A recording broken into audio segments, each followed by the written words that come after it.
2018 թվականին, հարգելի բարեկամներ, 18 թվականի դեկտեմբերին, երբ առանց չափազանցության կարելի ասել ժողովրդի մի մասը գտնվում էր հեղափոխական շիզոֆրենիայի մեջ, դեկտեմբերին տեղի ունեցան արտահերթ խորհրդարանական ընտրություններ եւ այդ խորհրդարանական ընտրություններում Նիկոլ Փաշինյանի օգտին, այն ժամանակ Իմ քայլներ օգտին քվեարկել է մոտավորապես 870,000 մարդ։ 18 թվականից հետո տեղի է ունեցել դավադիր պայմանավորված պատերազմ։ Դավադիր պայմանավորված պատերազմից հետո Նիկոլ Փաշինյանը 22 թվականի հոկտեմբերին պատերազմում ընկած տղաներին ճանաչել է օկուպանտ խուժան։ Ոչ միայն այդ տղաներին, այլ առհասարակ այն մարդկանց, ովքեր ծառայել են Արցախում։ 2000 դա տեղի է ունեցել 22 թվականի հոկտեմբերին, 2023 թվականին Հայաստանի Հանրապետության իշխանությունների հրահրմամբ ես ամեն բառի համար պատասխանատու եմ, Փաշինյան Նիկոլը ձեռք է բերում հակահայկական պայմանավորվածություններ, հետագայում հակահայկական պայմանավորվածությունները խախտում է գցելով ժողովրդին նոր ողբերգությունների մեջ։ Փաշինյան Նիկոլը 2020 թվականի նոյեմբերի 9-ին հանձնառություն է վերցրել, որ Արցախում զինված հայ տղամարդ պիտի չլինի։ Պլյուս սրան 22 թվականի հոկտեմբեր Արցախը Ադրբեջանը 91 թվականի փաստաթղթերով, սա ամբողջացնում է նոյեմբերի փաստաթղթի այդ էպիզոդը։ 23 թվականի սեպտեմբերի 2-ին Արցախահայությանը շնորհավորում է անկախության տոնի կապակցությամբ, ստեղծելով կազուս բելլի։ Տեղի է ունենում էթնիկ զտում։ Դարերով հայկական Արցախը հայաթափվում է, մնում են 4-5 հոգի Արցախում։ Այսպիսի սարսափելի կառավարման տարիներին սարսափելի հետևանքներ բերած, ազգի գլխին հետևանքներ բերած Սամոդուրը կազմակերպում է 2026 թվականին ընտրություններ, իմիջիայլոց ողջ ազգը արդեն գիտի, կարելի ասել, որ արդեն համարյա ողջ ազգը գիտի այն մարդը, ով երկու քթիծակ ունի եւ քթիծակը միայն չի օգտագործում շնչելու համար, այլ նաեւ ֆայմի համար, հա։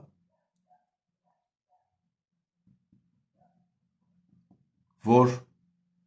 2018 թվականի հեղափոխությունը եղել է կեղծ, եղել է շինծու, դա եղել է մեծ բեմականացում կազմակերպված Հայաստանի Հանրապետության 3-րդ նախագահ Սերժիկ Սարգսյանի կողմից, այսինքն համարյա արդեն փաստացի բոլորի համար, ով չեմ ասում սովեստ ունի, չեմ ասում ուղեղ ունի, երկու քթիծակ ունի, գիտի, որ դա եղել է կազմակերպված։ Պլյուս նաև սա, այսինքն ես խոսում եմ մասշտաբային հանցագործությունների առերևույթ մասին եւ մասշտաբային ավանտյուրայի մասին։ Եվ 26 թվականին իմիջիայլոց այս փաթեթը, հարգելի բարեկամներ, որ ներկայացնում եմ, այս ամենը եղել է լեգիտիմացնող միշտ ինչ-որ ուժեր։ Վերջին մեծ ողբերգական փաթեթը, որ տեղի ունեցավ, հանցագործությունները, որ տեղի ունեցան, լեգիտիմացնողներն եղել են դաշնակները եւ մասնակները, Դաշնակցություն կուսակցությունը եւ Հանրապետականը։ 26 թվականին, հարգելի բարեկամներ, տեղի են ունենում համապետական ընտրություններ եւ համապետական ընտրություններում 18 թվականին հեղափոխական շիզոֆրենիայի պայմաններում 880,000 մարդ, 2026 թվականին 8 տարի անց այսքան ողբերգություններ անց Փաշինյան Նիկոլը ստանձնում է հավաքում է ըստ Սերժի Վահագն Հովակիմյանի, ըստ Նիկոլի Վահագն Հովակիմյանի եւ ըստ Սերժի Արմեն Սմբատյանի ստանում է 730,000 ձայն։ Դայք դուք խելագար չեք։ Ես հասկանում եմ, որ դուք ստացել եք մրցակցային առավելություններ Ծառուկյան Գագոյի նկատմամբ։ Հասկանում եմ, որ դուք ստացել եք մրցակցային առավելություններ, երբ դաշտ եք բերել Ծառուկյան Գագոյին, դաշտ եք բերել Սամվել Կարապետյանին, ում նկատմամբ Ծառուկյան Գագիկը միանշանակ կարելի ասել, որ ակադեմիկոս է։ Ես հասկանում եմ, որ դուք դաշտ բերելով, ընդգծելով ընդդիմադիր լինելը դաշնակների ձեզ, էլի ստացակ մրցակցային առավելություններ, որովհետև ձեզ պետք էր վաճառել ժողովրդի վրա խաղաղության թեզը, իսկ դրա համար պետք էր դաշնակները, պետք էին, որ դուրս գային հանրային հեռուստաընկերությունում ելույթ ունենային բանակից փախած, բայց Արցախի համար բոզիլած դրած դաշնակներ։ Ես դա հասկանում եմ, որ այս ամենը տալիս է մրցակցային ձեզ առավելություններ, բայց 730,000 ձայն, 2018 թվականին 870,000 ձայն, 2026 թվականին 730,000 ձայն։ Ռուսաստանի Դաշնությունում, հարգելի բարեկամներ, ապրում է մոտավորապես 1,2 միլիոն Հայաստանի Հանրապետության քաղաքացի։ Հայաստանի Հանրապետությունում առկա բնակչությունը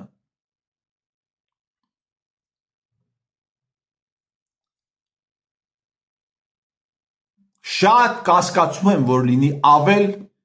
2 միլիոնից, շատ կասկածում եմ, 2,600,000 ցուցակներում քվեարկողներ կան։ Այս կեղծիկը, որը դուք անում եք, Փաշինյան Նիկոլ, այս կեղծիկը, որ դուք անում եք ընդդիմադիրների հետ միասին,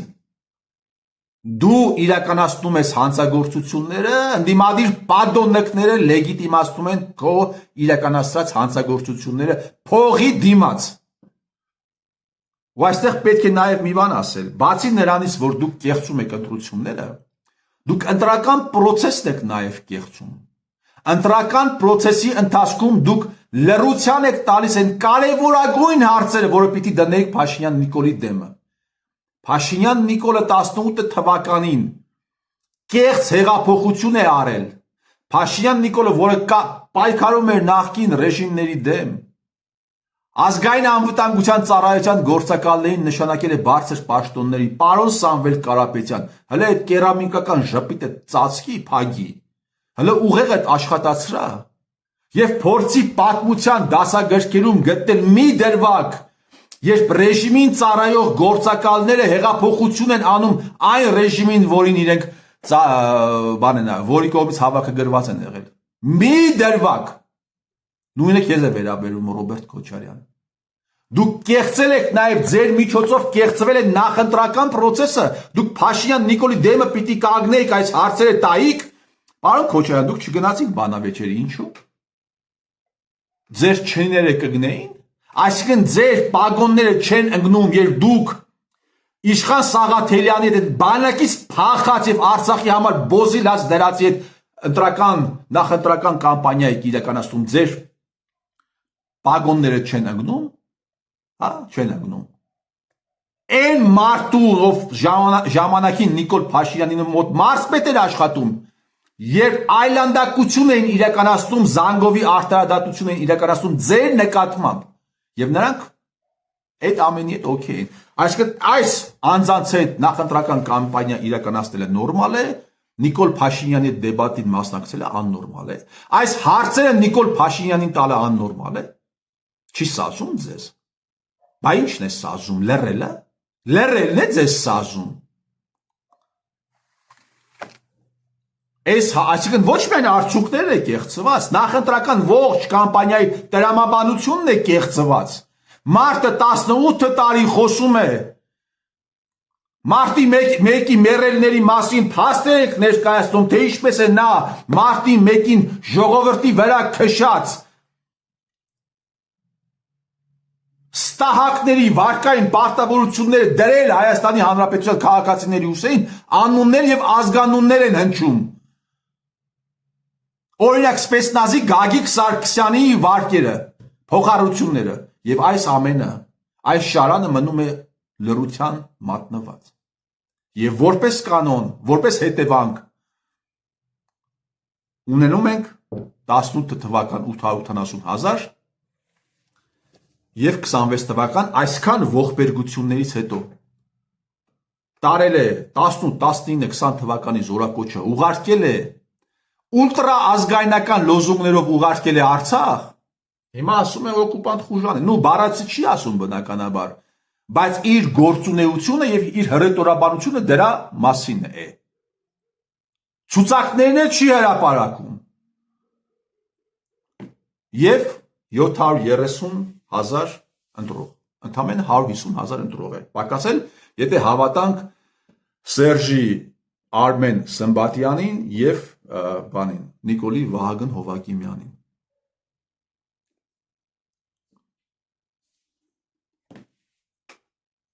Լսեք, ամեն ինչը չափ ունի, ամեն ինչը սահման ունի։ Եվ այս ամենը, այն ինչ դուք անում եք ընդդիմադիրների հետ միասին, այսպես կոչված ընդդիմադիրների հետ միասին, այս ամենը մի օր ավարտվելու է, Հայաստանը չի գտնվում լուսնի վրա, որ ինչ ուզեք անեք։ Ես կարծում եմ, որ հայեր կլինեն, ովքեր ձեզ թույլ չեն տա ձեր սև գործը, ձեր սև գործը ավարտին հասնեք։ Իսկ եթե այդ հայը չգտնվեց, օտարը թույլ չի տալու, Փաշինյան Նիկոլ, օտար ուղղակի թույլ չի տալու։ Սամվել Կարապետյան առավոտից երեկո խոսում է 300,000 ադրբեջանցիների մասին, այդքան մտածում ես երկրի մասին, Սերժիկին դիմի, ասա կոմպրոմատները ինչու չես հրապարակում Սերժի ստահակի վրա, էլ ինչ պիտի անի։ Ինչու չես հրապարակում։ Այդքան մտածում ես երկրի մասին, Կարապետյան Սամվել, թեպետ մեծահարուստ մարդիկ, միլիարդատերերը որպես կանոն երկրի մասին չեն մտածում, իրենց սիրտը, իրենց հոգին այնտեղ է, որտեղ իրենց հարստությունն է։ Այդքան մտածում ես երկրի մասին, մի բերան անգամ չասացիր այն այլանդակության վերաբերյալ, որը տեղի ունեցել Հայաստանի արևմտյան սահմանների երկայնքով։ Երբ Հովիկ Աբրահամյանը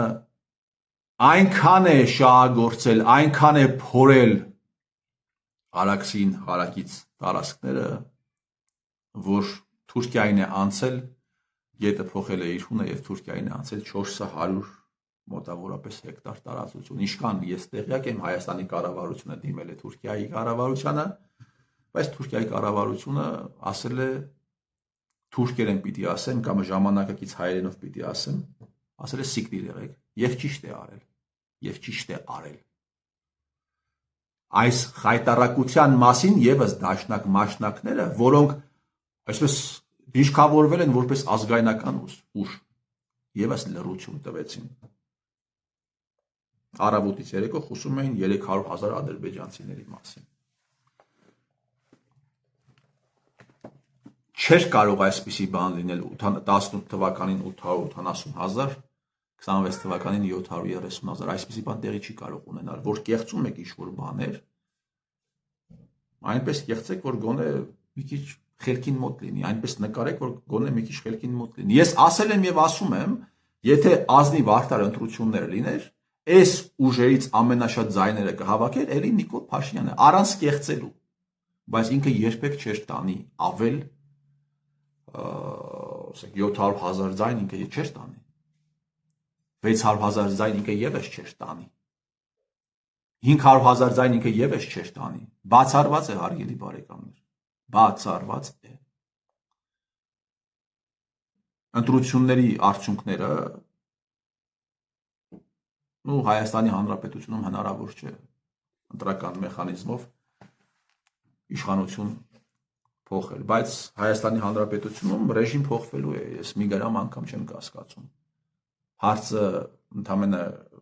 ժամանակին է վերաբերվում և այն մարդիկ, ովքեր այս հանցագործությունները իրականացրել են, պիտի կանգնեն դատարանի առաջ, պիտի կանգնեն դատաստանի առաջ։ Ամեն անգամ, երբ ինչ-որ ավիակատաստրոֆա է տեղի ունենում, առաջին պահանջը, առաջին բանը, որ անում են, սև արկղերն են բացում։ Պարոն Սամվել Կարապետյան, դու հիմա բան ես,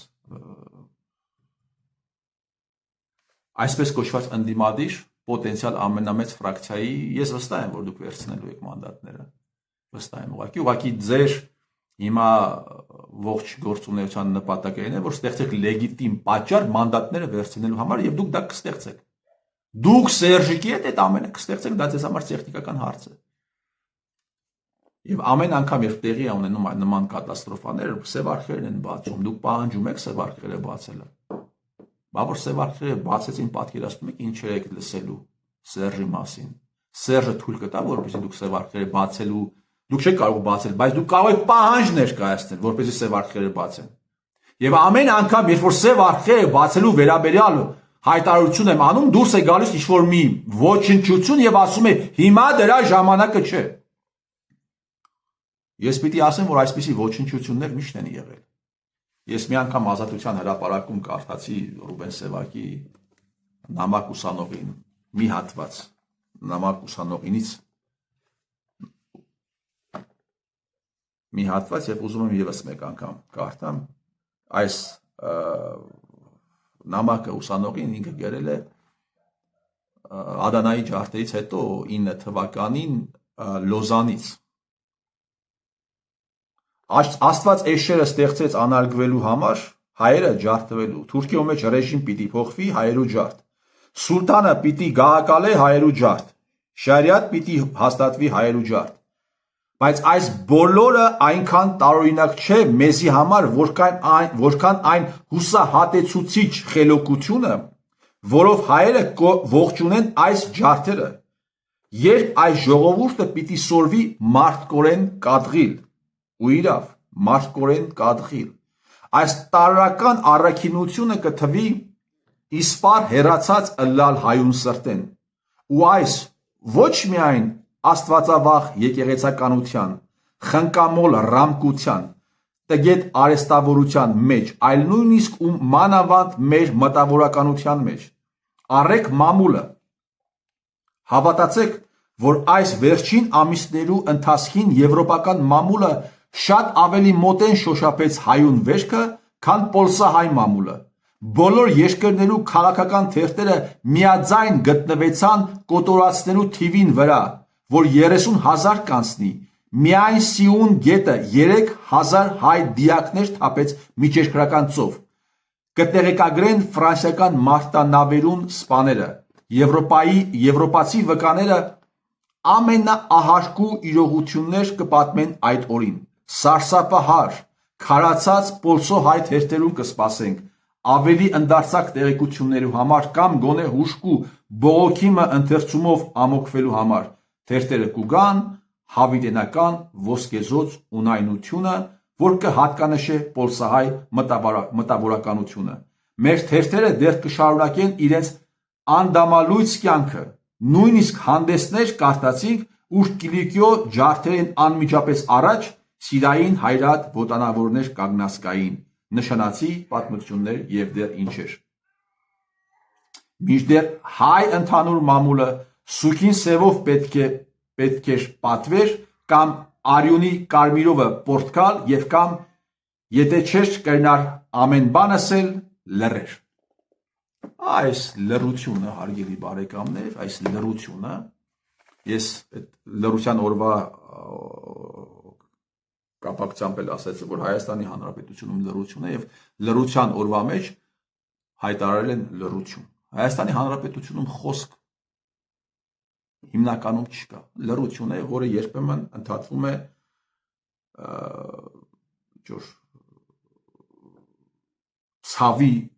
ցավի պորտկումներով, ցավից ճիչերով եւ երբեմն ինչ-որ արդարության վերաբերյալ խոսքերով։ Անցել է 100 տարի, հարգելի բարեկամներ, այն ունայնությունը, որը ներկայացնում էր Ռուբեն Սևակը պոլսահայ թերթերում, այդ ունայնությունը, այդ դատարկությունը տիրում է նաև հիմա հայկական մամուլում։ Եվ վերջում ամենասարսափելի հանցագործություններից մեկը, որ տեղի է ունեցել, որի մասին էլի նախընտրական կամպանիայում ոչ մի Տաշիր Սամվել, ոչ մի դաշնակ, ոչ մի Ծառուկյան Գագիկ ծպտուն շահանեց։ Երևանի քաղաքապետ Ավինյան Տիգրանը, ում ճակատին գրված է Փսորյաս 15,000։